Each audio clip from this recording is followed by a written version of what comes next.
When I first got this camera, I wasn't too happy with it, but now I decided to keep it, and I'll tell you why. I'm not too much of an extreme action camera guy, and I definitely think the marketing for this camera is a little bit off. It is more like a camera you can usually use outdoors and is great for vlogging, but for extreme sports it is limited because of many reasons. Let's start with the battery life. Other action cameras have spare batteries. This camera has a rechargeable battery that will only last for about 71 minutes at 1080p and on power reserve mode. Now with the extra module, it will last up to 160 minutes. Internal memory 32GB, and one of the biggest issues with the software is the transferring time. It takes about 30 minutes to transfer 20 gigabytes from the camera to the front camera base. It is really annoying, but in my particular case, I usually download the footage while I charge the camera, and so far it has not been an issue for my particular use. And if you are in a hurry, you can always connect it to a computer directly using the USB-C cable, and like this you can download your footages in seconds. As I mentioned before, my main use of the camera is mostly for B-rolls, some vlogging, and to get some difficult shots. For the rest, I will be using the A7S III, like for low light shots and stationary vlogging.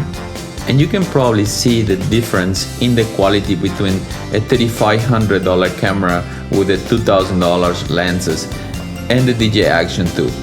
And of course, I'm not going to be comparing these two cameras. Now let's go back to the topic. The main reason I would buy this camera is because of its size. It is very small and light while not attached to the front base camera. I only had this camera for a couple of weeks now, and after being heavily influenced by other reviewers, I was sure I was going to return it. But at the end, this little camera just grew on me. I own the GoPro Hero 8, but after purchasing the A7S III, I would never take it out anymore. Anyway, I'm not a surfer or a diver, and I finally took it out on my trip to Punta Cana, and I jumped in the water at the beach for a couple minutes, and water got into the battery compartment and totally started to smoke. Took the battery out and left it in the hotel room for it to dry out. I was really disappointed at this and just ended up using the iPhone 13 that, in my opinion, have much better image quality than the GoPro Hero 8 anyway. A quick disclaimer, DJI never sent me this camera. I purchased it on Prime Day from Amazon for around $300, which included the camera, the monitor, charger, and the case. And seriously guys, I don't think I would have paid the over $500 that DJI is asking for. And since I already have the Hero 8 that I never use, I would really and seriously doubt I would have purchased the Hero 10. Let's be real here, GoPro has better overall video and photo quality than the Action 2, and that is why if you are shopping for an action camera, you should purchase the GoPro. This camera is better for vlogging, and because its form factor, which I like a lot, I've actually been using this camera a lot to do some B-rolls and some point and shoot family videos. This camera is great for outdoor activity like walking, and as long as you use a power bank to recharge the base while you use the camera itself, and that's how I have been using the Action 2 out there in the real world. It shouldn't really be an issue. And at this point it's late afternoon, it's 7 p.m. and it's getting a little darker, and that's how you can measure how far you can go with the low light. The low light in this camera is actually not too bad. Photos in low light are horrible.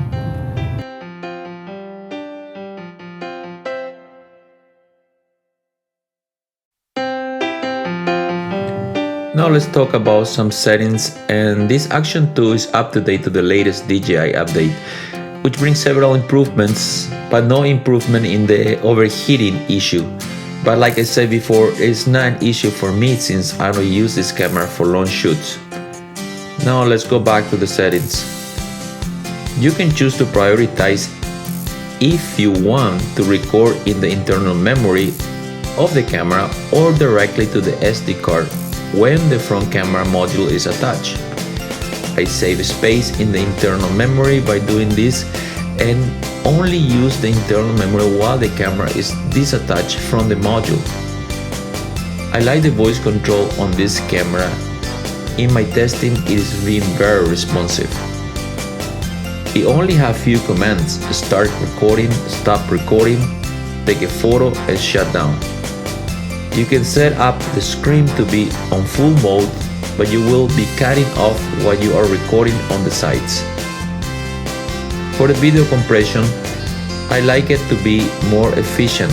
Unless you have a very slow computer, I would like to use HEVC, which will use less space in your internal memory.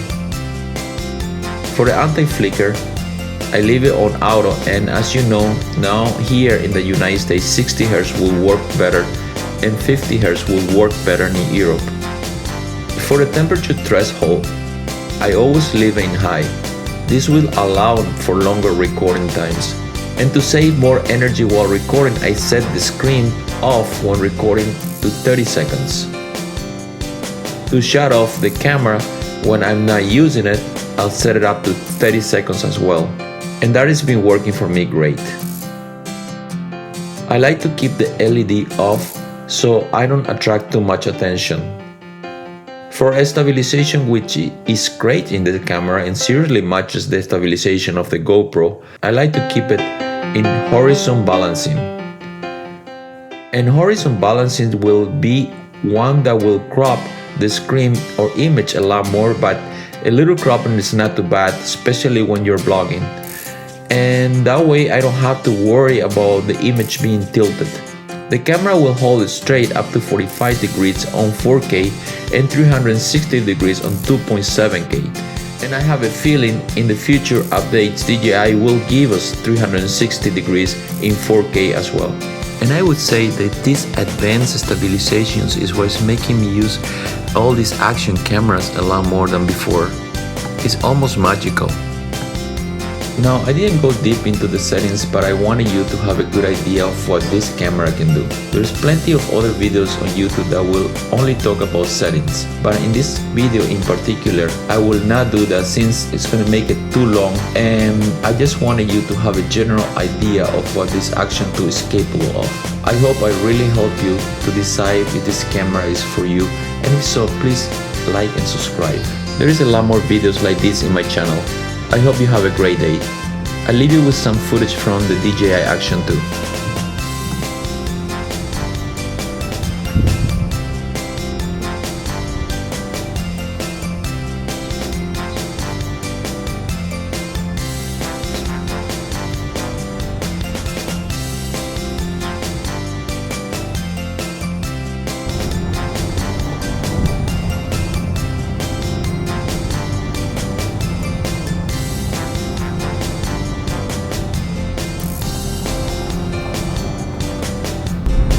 How it looks in the overcast day. The skies look a little clear, and that's not necessarily bad because most cameras will do that in an overcast day.